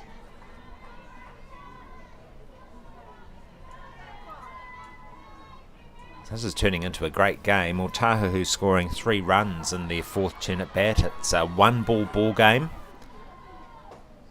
And another hit out to left field, scores 1. And so Alex Bloom does the job, put under pressure, coming in after the intentional walk to Moreland. That ties up the game. So Otahuhu scoring 4 runs in their 4th turn at bat, Alex Bloom. And they're now coming back to Mediana Marquia, Jackie, who of course started off the hitting this inning. Yeah, and they'll be, this is where it's going to now get really tough, because now they'll have the upper hand, and we know that what it does when you get your runs and you get on a roll, you create opportunities, you build that confidence, and all of a sudden the no pitch becomes hard to hit. They just can hit it wherever it is. So it's Landeros on the mound under pressure. Mediana Marquia hitting 800 for the tournament. So she has 16 hits from 20 turns at bat. Just absolutely extraordinary at this level of the game. And in a tournament where the pitching has been good, so it's not been because of poor pitching. As we see Marquia, and a very tidy piece of work from Tiarohar. That was Ashley Johnston popping the ball up to Waimarie Western to retire Marquia and Otahuhu after their 4th turn at bat. Not before they score 4 runs to tie the game at 5 runs apiece. You just feel with Gretchen O'Coin on the mound, having a tidy first inning, Landeros under pressure. We spoke about the need for Otahuhu to consider a pitching change earlier. What options do Tiarohar have? Well, I'm not sure whether they have too many other options from what they've got. I mean, I can't see that they'll actually. They might bring in Rangamai to pitch, but I think if they can get Siobhan to keep going the distance and just maintain this pressure, keep control, and their team can actually continue their hitting, then they'll be in good stead. Okay, we've just got to battle. It's just a tighter game. That's what it's all about. Who can actually absorb the pressure, stay focused, control what you can control. There's just a few times there I think that they just probably tried to overplay the situation and got a little bit heated. Just stay focused, stay calm. It's a really great game though. We're seeing high quality pitching, fielding. We've seen 10 runs, but they've largely been from hits rather than from errors. So we essentially have a 0-0 ball game now going into the top of the 5th. And Otahuhu will be very happy with that. They would have needed that. If they hadn't scored then, I think they would have been in a little bit of trouble for sure. It would have been hard to catch Tiarohar if they hadn't scored then. So yep, you're absolutely right. We've got a 0-0 ball game. We're starting all over again. And starting the hitting for Tiarohar in their 5th turn at bat is Dallas Porter. On deck, Ortila Tavite. Porter and Tavite have had a good start to this game with their hitting. Palace Porter with a safe hit to left field, which scored the first run for Tiarohar in their 1st turn at bat. And now it's another drive down the left-hand side. That's gone all the way out to Madison Gerbies, and some nice running from Palace Porter sees her safely around to second base, and the action continues. We talked about Gretchen having a good inning the last inning, 3 up, 3 down, but now Tiarohar applying the pressure back on the pitcher. Yeah, fighting back, and that's what they've got to do. When you have a tough inning in the field like they did, what you want to make sure you do, and good teams will do that, do not take that fielding into your hitting. Okay, you've got to refocus and make sure now it's all about your hitting. Just leave your fielding on the field. Now we have Ortila Tavite, who has had an excellent tournament. She's been in the top 10 batters for the tournament with an average of 5.88. Coming into the game, it's a high ball out to right field. And a diving attempt from Mediana Marquia. Great attempt. Diving away to the right-hand side of the diamond, but goes to ground. So we'll Tila Tavite not just having a good game, a good hitting performance this tournament, but also in this game in her first turn at bat, a safe hit to right field, scoring Tiarohar's second run. So again, we're into the meat of the Tiarohar batting lineup. And Marquia extremely safe there under the high ball for one away.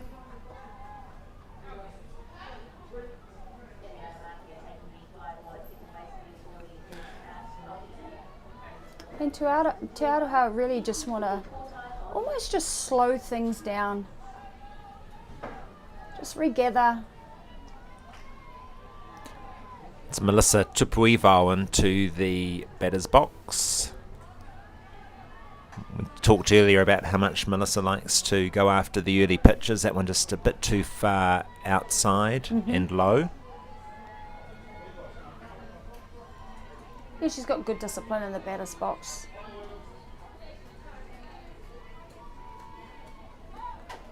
And a There's that slap. And Marquia doing a good job. Always a bit nervous when that ball goes for its second or third bounce, but she got it on the third and then across to first base. However, it does move the designated runner Oakley Baldwin down to third base for Tiarohar, so they now have a runner on 3, and 2 away. Into the batter's box is Cindy Portai.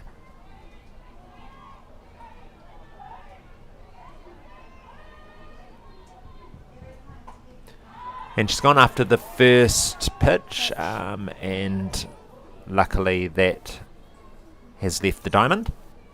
Strike one. And this is a really important turn at bat here for Cindy. We really need her to come up with a safe hit. Just look to hit through the ball. So Cindy, with her last turn at bat, had a nice hit out to left centre field. Again, good speed on that pitch from Gretchen O'Coin. Throwing it hard and down. So the count good goes. cut there by Cindy as well. Yeah, really good. Being So aggressive. she's going after this. She knows that this is an important opportunity for Tiarohar to get back into this game again. And that is gone high down the left field line. It should fall safely, but foul.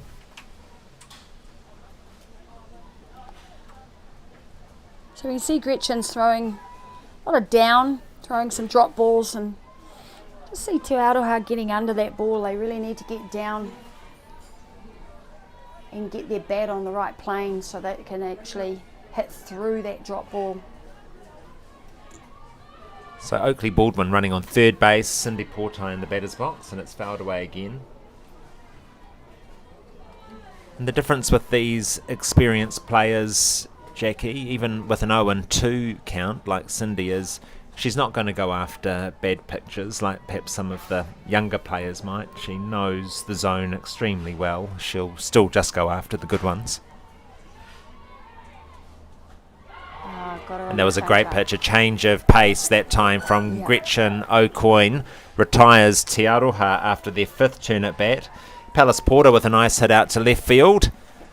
Unable to be turned into a run. So we're going into the bottom of the 5th, and we've got a tied ball game. It's 5-5 here at Mizuno Ballpark, and it's Jackie Smith and me, Hawani Lambert, providing you with comments this afternoon from the final of the Aotearoa 2021 Women's Open Club Championship between Tiarohar and Otahuhu. Otahuhu coming into this game undefeated. Tiarohar having lost twice to Otahuhu coming into this game. However, all of that matters for little when you're in a final, and it's the final to determine who is the best club side in New Zealand for 2021. Right, Jackie? It's that question. Who are you picking? Head or heart? Look, from if Otahuhu have shown that they can come back, and they were really tough at their last turn at bat. I think if Tiarohar though can keep composure, and particularly with Siobhan on the mound, she really needs to just tighten things up. Oh, and that's Tanisha Hokamo with a error from Tiarohar. Will they get her? No, they won't. So Ashley Johnston, we haven't seen too many errors from Tiarohar this afternoon, but unfortunately she just got caught a little bit flat-footed, and Hokamo getting around to second base. So Otahuhu, 5th turn at bat, runner on 2, into the batter's box, number 2, Krista Hoani. We've got the designated runner coming in for Hokamo. That's Miki Cooper Nicola onto second base. And again, it was Tiarohar in the 5th turn at bat for them with a runner on 2, no outs. This time Otahuhu. So let's see what they can do. Yep, reverse role here.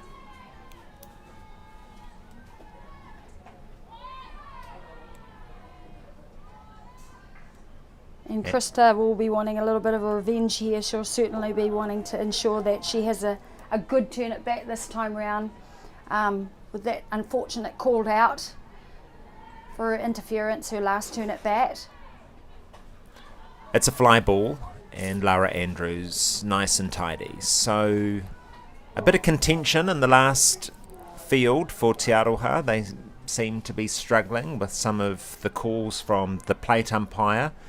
Looking a lot more settled this inning. Yeah, well, I hope that they would have gone off the diamond and said, look, come on, we need to just, just calm down, We can't change the umpire's calls. We need to work to his zone, whether you like it or not. And it's a nice bunt. Back to Landeros, across to Western. So Tiarohar, they won't be too unhappy about this. It's a runner on 3, but there's 2 away. 2 down. And so into the batter's box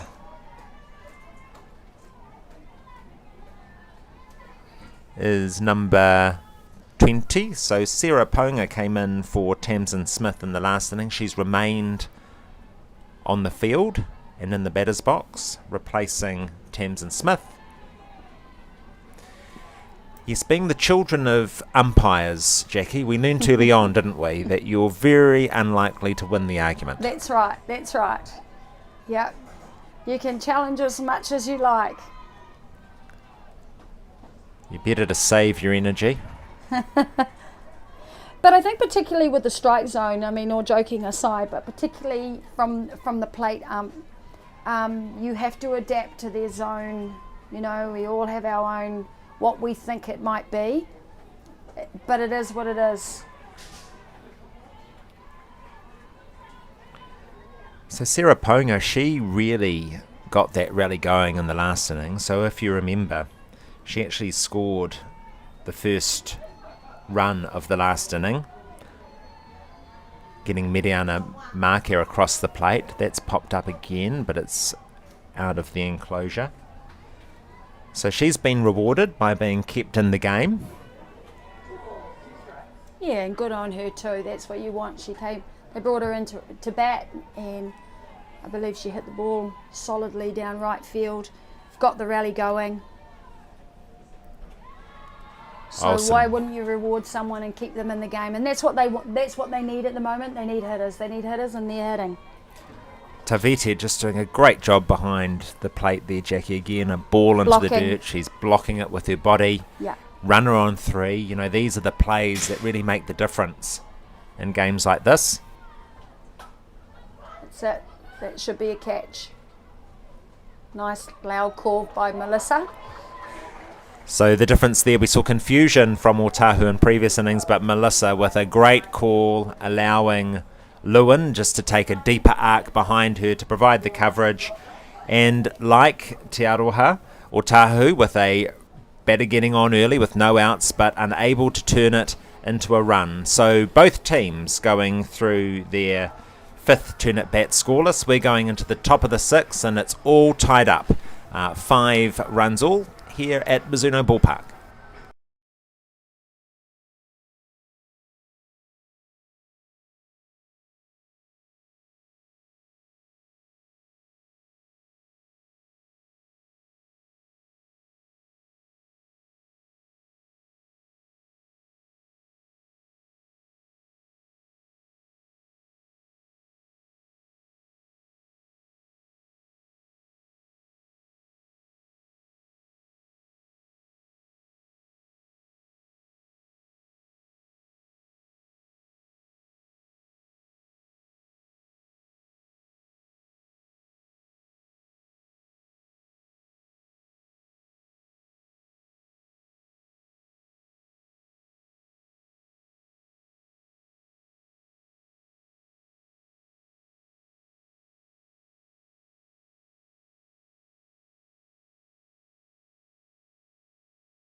It's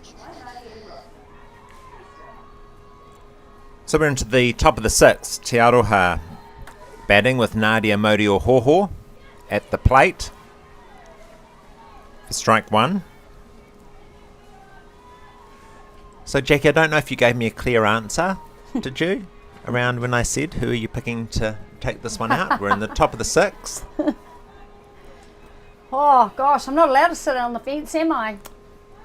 Well, you can actually. That's a safe hit Yes. from Nadia out to centre field. So again, the lead-off batter getting on base. So Gretchen O'Coin, this is her third inning on the mound. First one, 3 up, 3 down. Second one, she allowed the first batter on. But then they were able to shut out the Tiarohar lineup. Nadia Otahuhu starting off Tiarohar's sixth turn at bat with a nice hit out to centre field.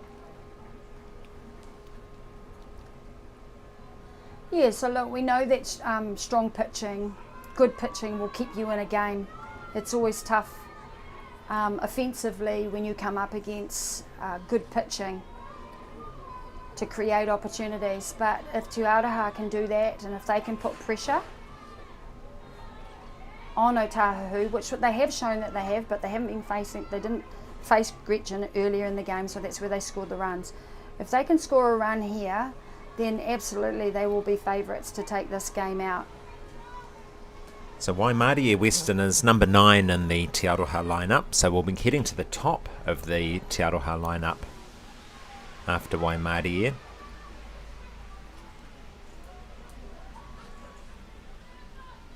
Gretchen O'Coin has definitely settled down the Otahuhu defensive effort since she came on in the fourth inning.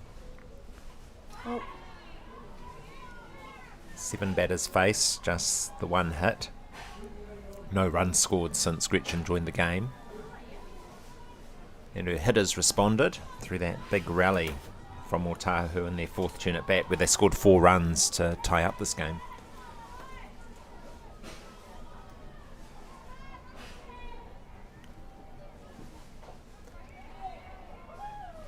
Nice little battle here. So Weston struck out in her first turn at bat, then ground out to first base.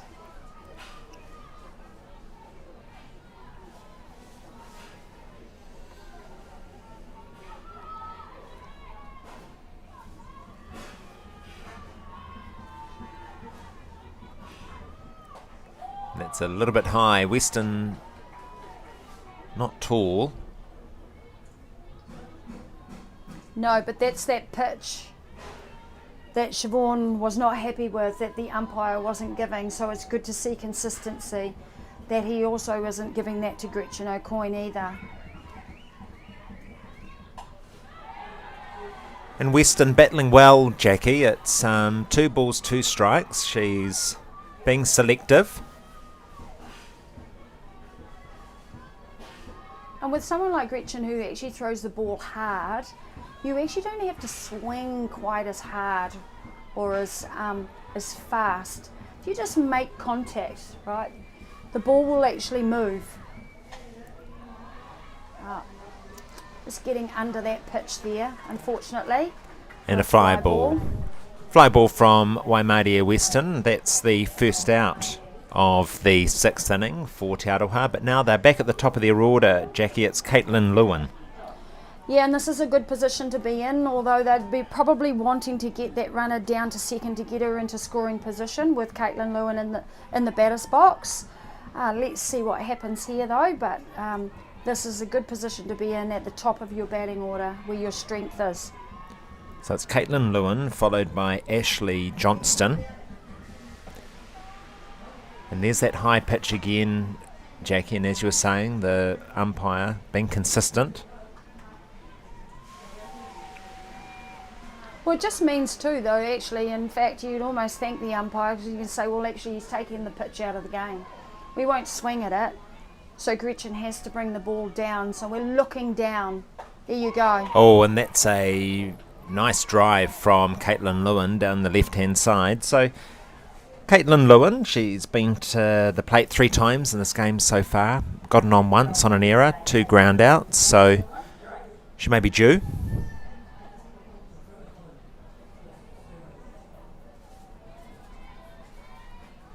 And that's what happens as you go later in the game. You've got your timing, you've got your pitch selection right. Creates more opportunity for the hitter. So again, slightly high in the zone, called a ball. I'm just sensing, Jackie, there's a bit of a lull. It's almost like people are just wondering what's going to happen next. Yeah, and that's what can happen when you're late in the game like this. It's a high fly ball out to centre field again. Oh, and there's been a misjudgment in centre field. So Krista Hoani one-handed. A lot of players around her. I don't know if that put her off to any degree, but she was clearly the one under the ball and it just popped out of her glove. It certainly is an uncharacteristic error there by Krista, whether it's the sun or... But I think she certainly looked like she called it nice and early because they did back off when she was under the ball ready to catch it. But so Tiarohar with runners on 1 and 2. It's 1 away, and in the batter's box, Ashley Johnston, followed by Lara Andrews. So some good hitting here for Tiarohar.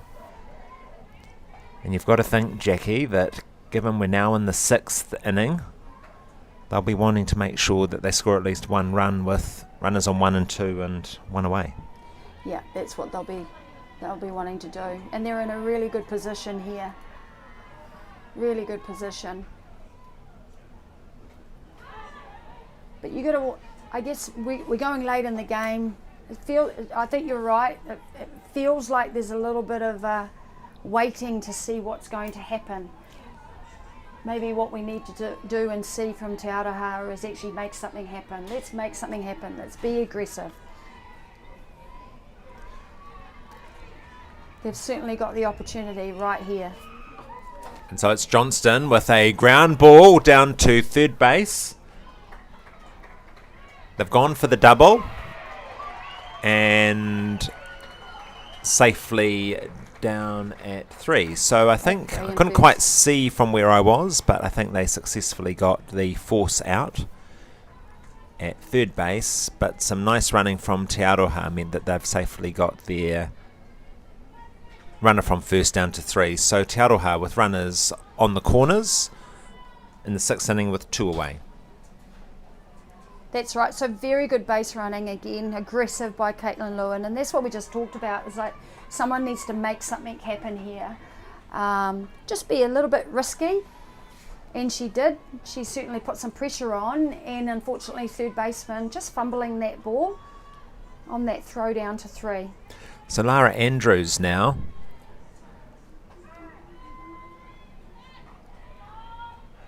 And Caitlin Lewin drawing the throw down to third, allowing Ashley Johnston to stroll down to second base. So Tiarohar with runners on 2 and 3. The scores are tied at 5-all. We're in the top of the 6th and Lara Andrews in the batter's box. So we really are with Tiarohar's best hitters now, and a great opportunity for them. Yeah, and there's 2 down, and first base is open. Will Gretchen continue to pitch to Lara Andrews? She got her the last turn at bat. We remember that she struck her out. Oh, and that's a fly ball again out to right field. And gosh, something's happening out there, isn't it, yeah, Jackie? Because it does look like it, doesn't it? Every when ball they go that's to actually catch it. Yeah. Even someone like Melissa Rupu, incredibly experienced. Krista Hoani struggling. Yes. So something strange happening out there. Anyway, a good catch taken in right field by Ponga means that Tiarohar are retired after their 6th turn at bat. They didn't score, so the scores remain tied at 5-all as we go into the bottom of the 6th.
Welcome back to Mizuno Ballpark here in Christchurch. Jackie Smith joining me in the commentary box. My name's Hawani Lambert. We are in the bottom of the 6th inning with Otahuhu and Tiarohar tied 5 runs all. And it's Gretchen O'Coin on her first pitch with a safe hit out to centre field.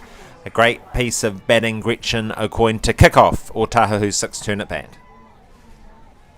And good lead off by Gretchen, going at that first pitch, being aggressive. Again, we've talked about it. You need your lead off hitter on. Then they'll look to move her down to 2. We'll just see how will they do this. They're going to drop a bunt. So Kaya Lee O'Brien in the batter's box had a lovely hit in her last turn at bat to score 2 runs in that 4-run rally in the 4th. Kaya Lee looking to advance Gretchen O'Coin down to second base with no outs, bottom of the 6th. And that pitch outside. Landeros did a great job in the last inning, just settling down after that big rally in the 4th. We might see something happen here. And the pitcher hitter's count here. The ball just sneaking through some of the fencing here at the ballpark. We've got runner on first, 1 away, and Jackie. Look, 1 run here, then it's 3 up, 3 down, and it could be the game for Otahuhu. So this game could be over as quickly as you know it. Yeah, this is a really important inning for Tiarohar. They really need to keep it tight. And look, if they can actually... What's really important is they can't afford any errors. Not only physical but mental errors. Everyone needs to know where they're going, what they're doing, why they're doing it. Just pick the ball up and make the outs. And that's a big out for them. So well done. A 3rd called strike. Lee O'Brien left standing for 1 away. So Landeros doing an excellent job on the mound. And Mike Walsh is coming out. So we talked about Mike before, extremely experienced, and for privacy reasons I don't want to say how old he is. But let's just say it's a good age to be walking around, and not so good to be overly stressed, I wouldn't have thought. No, that's right. And look, I've been catching up with him and speaking to him during the week, and he certainly is he's a bit different from when he used to coach us now, but it's because he doesn't need to put himself under all the extra pressure now. He's just, here because he's enjoying it. He knows he's doing it because they needed some support, and he's actually really just enjoying the moment. I'm sure it's taking him all his will though to just be patient, not get too involved with all the pressure. Oh, so a stolen base down to second. Some great running there by Gretchen O'Coin. Not a common sight, seeing a pitcher stealing.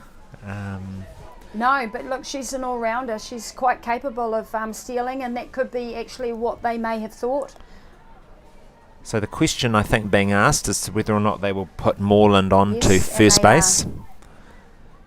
And no doubt they were discussing that just prior to that stolen base. So Otahuhu helping Tiarohar with making that decision by opening up first base means that Otahuhu have runners on 1 and 2 with 1 away, and into the batter's box Alex Bloom.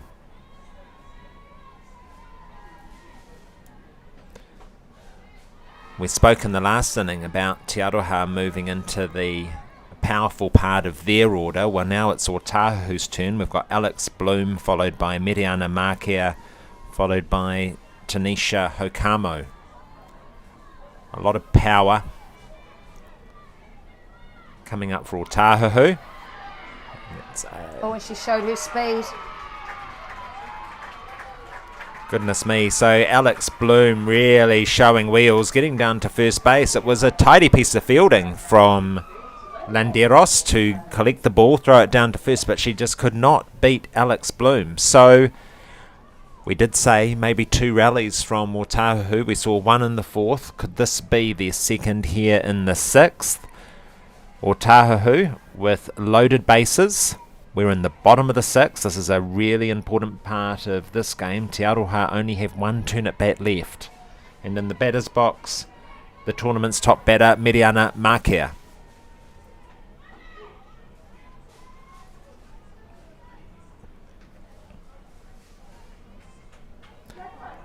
Jackie, what's going to happen next? Well, What's your crystal ball saying? It'll be interesting to see if they will possibly execute or look to execute a squeeze play here. We've seen it a lot when offensive teams get in that scoring position. It's a high fly ball. It could be foul. Does she let it go or not? Yes, she does. So a great decision there. So the left fielder could have caught the ball, but made the decision to let it go. And just to explain for those who may not be familiar, if she had caught the ball, of course, the runner on 3 would have scored. It was hit so deeply that they would have easily have been able to get home between the time the fielder caught the ball and could get it to home plate. So a good decision there from Tiarohar. Except if Mediana puts the ball over the fence. Yeah. Except if she comes back with a safe hit. But yeah, it's a tough one. Whether or not, do you catch it, do you not catch it? Then they end up with, 2 down and only the 1 run would have scored. You've got to think, though, in a tied ball game, Jackie, do you really want to give them the winning run? Or do you make them want to have to earn it? Well, usually what it'll come down to as well is how confident you think you are to be able to come back and score that run and pull that run back in your turn at bat. Yeah, it is a tough call. They probably certainly made the best call. Well, they're showing that right now. I think we're seeing again here, though. Certainly the umpires got a very tight. He seems like he's tightened up the zone late in the game. It's Marquia in the batter's box, and it's another high fly ball down the left-hand line, and again it's left. Well, I suppose, Jackie, umpires get nerves too. And I know in my experience, umpires don't want to be seen to be determining the outcome of a game. They really don't like to be the focus of attention. Sometimes they can just hold back a bit. So maybe that's also going on. Slenderos to Marquia. It's a pivotal time in the game. Loaded bases, and it's high. So that's that higher pitch, which we saw not being called early on. So this is what dreams are made of. It's loaded bases, ball game's tied, bottom of the 6th.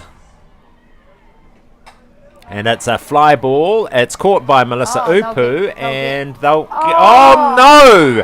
And it was easily a double play. The ball's dropped by the first base.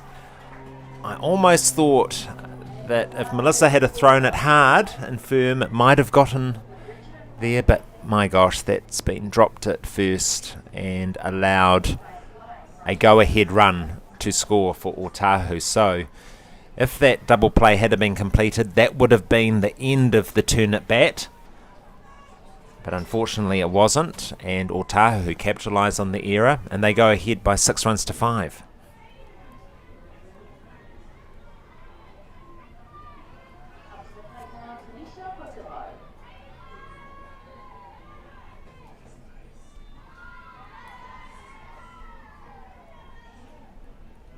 That's a very unusual error to occur. Yeah. It's a real shame actually, because really it was perfect for them, pitching on the outside in that fly ball, and Melissa was positioned well to be able to catch it. And I can't help but think that really probably took it a little bit lightly. Needed to get in position, be a little bit better on the base. But that's what it's all about, isn't it? Yeah. Yeah, it's almost like little errors will be costly. Yeah. Look, this is how close it is, and at the moment there's nothing in it between the two teams. They're hitting, they're pitching, and that's maybe what will cost is just the error errors that come into the game. So we've got Tanisha Hokamo in the batter's box, with Otahuhu ahead by 6 runs to 5. I mean, Tupuiva almost looked like a shark, the way that she was hunting down the fly ball. She had lots of time. Yeah. She was very careful with her throw to first base, and yeah. Yeah, and maybe just took a little bit of focus off then. Maybe a little bit too casual. Yeah. But you get that. Oh, and there's a safe hit out to centre field. Lewin with the throw to the plate, and not successful. So Hokamo with a nice drive out to centre field scores 2 runs, taking Otahuhu out to an 8-5 lead.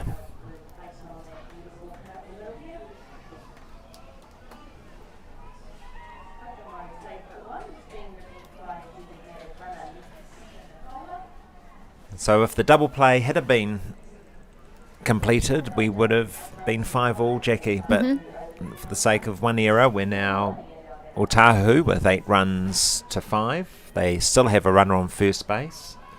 2 away in the batter's box, Krista Hoani. Yeah, but look, it's not away on them yet. They've shown through the game that they're capable of hitting, getting runners on base. So what's really important now is that they just contain Otahuhu now and get out of this inning so that they can get back in and back. Millie needs to get over and catch that. And it's another hit out to right field. Tupuiva chasing. Krista Hoani all the way around to third for a stand-up triple. A nice hit from Krista Hoani to take Otahuhu out to an 8-5 lead. Correction, 9-5.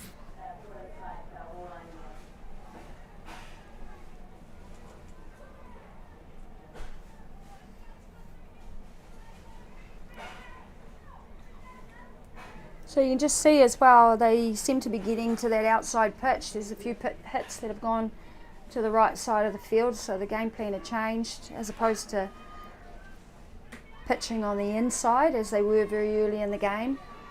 And Otahuhu have been able to adjust. So in the batter's box now is number 12, Ashley Scott.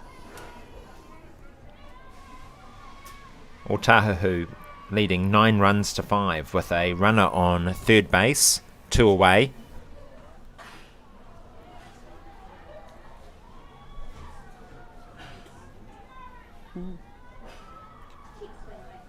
So Otahuhu going ahead in this game for the first time here in the 6th. They've been chasing throughout.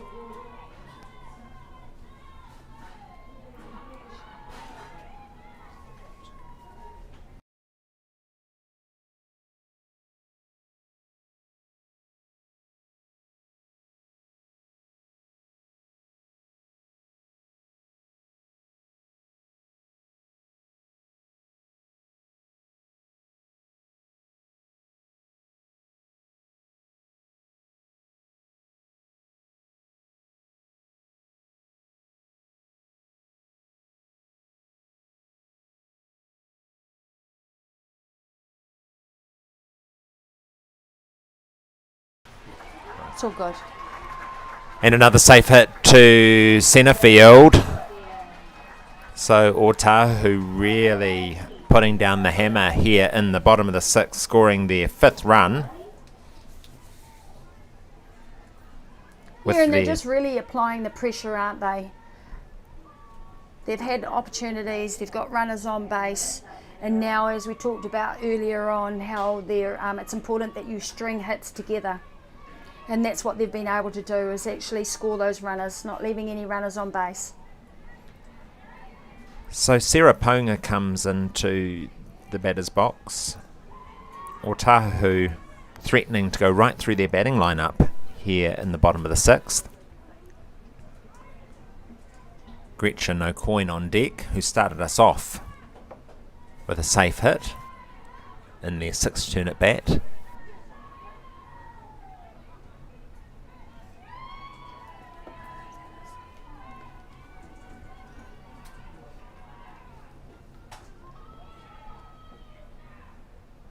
And Western with a tidy out to take the lead runner going into second base.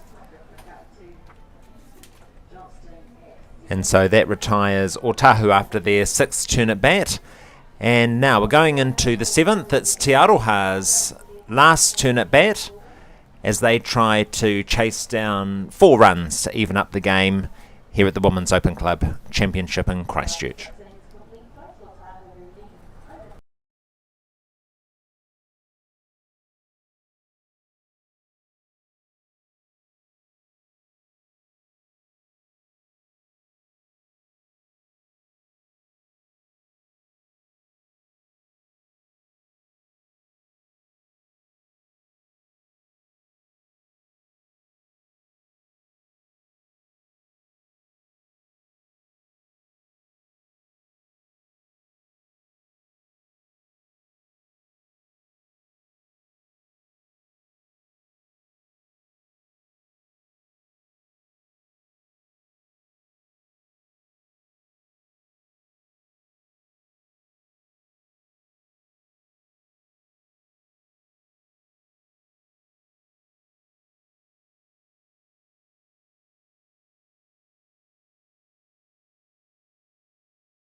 Yep. So welcome back to Mizuno Ballpark. This is the top of the 7th, the final inning in this final between Otahuhu and Tiarohar at the National Women's Open Club Championship. And Tiarohar are chasing 5 runs to keep their hopes alive of winning this tournament. It was 5-all going into Otahuhu's 6th turn at bat, and Otahuhu putting on a hitting display, collecting 5 hits to score 5 runs to go ahead by 10-5, and in the batter's box for Tiarohar is Palace Porter.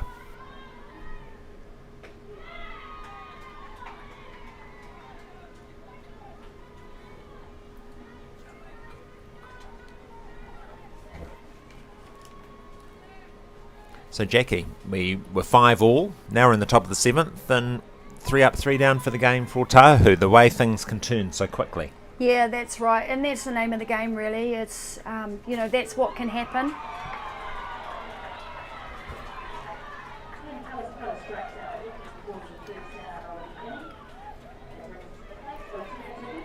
And Tiarohar not happy with that call, but it's been called a strike. Looked pretty low, but the umpire comfortable with that for an out, the first out. So Tiarohar with Ortila Tavite coming to the box with 1 away.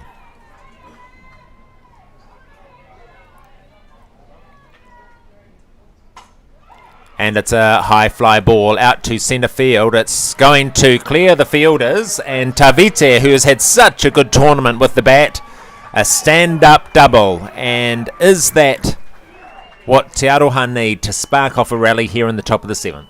Well, they're still capable of it, of pulling back some runs. They're not out of this yet. What you got to do is you've got to go in with the right mindset. Just keep focus. Know that all you got to do is just see the ball and move the ball, make some contact, because Otahuhu will be wanting to get out of this inning. They'll be wanting to get out of this and get this over with fast. So just keep applying the pressure, stay in. So with the runner on 2 into the batter's box, Melissa Tupuival.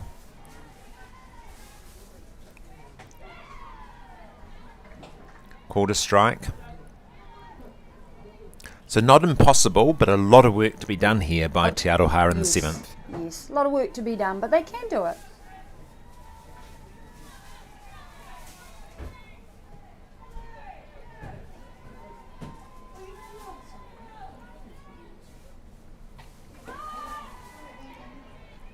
We're now in the really experienced part of the Tiarohar batting lineup. Melissa Tupuival, Cindy Portai, Nadia Morihoho. Highly experienced. Yeah. Been in these situations a number of times. They really just need good solid hitting.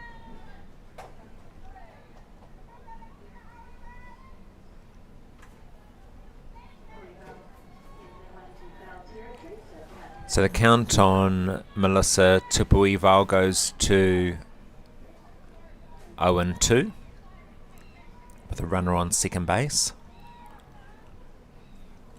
And Jackie, at a time like this, you're just really focusing on one pitch at a time, aren't you? One pitch at a time, yeah, because again, what you want to do is you want to keep the pitcher wants to get out of this fast. They want to finish it.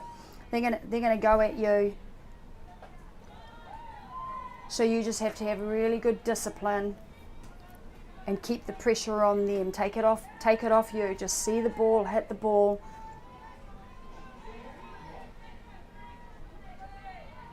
And just make that contact.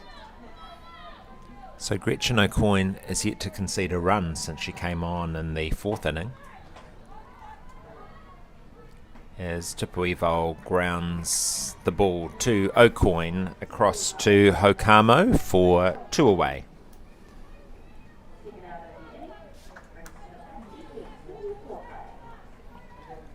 So into bat with 2 away, and a runner on third base now is Cindy Portai.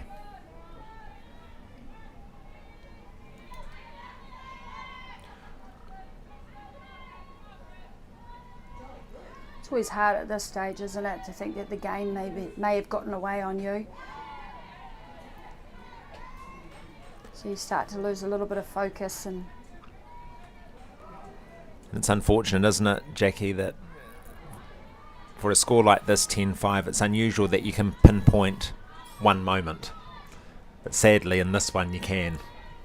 Yeah, it was a turning point in that last turn at bat for Otahuhu, where they were able to capitalise on that error, on that throw to first base, and it really just sort of snowballed from there, and giving them the momentum that they needed to make the most of their runners on base and score those runs. It's a nice drive down the left field line, but it's foul.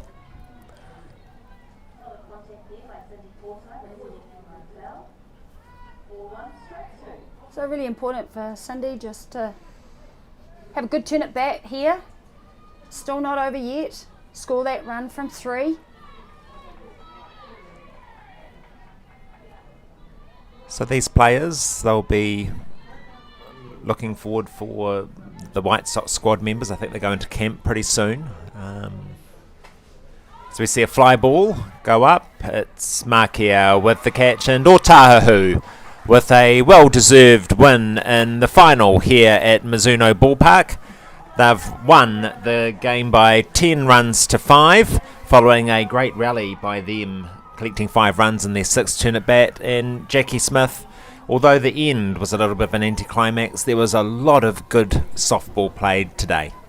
Yeah, well, I think if we go back to the start, Tiarohar came out well, really aggressive, applying the pressure nice and early and getting up on runs.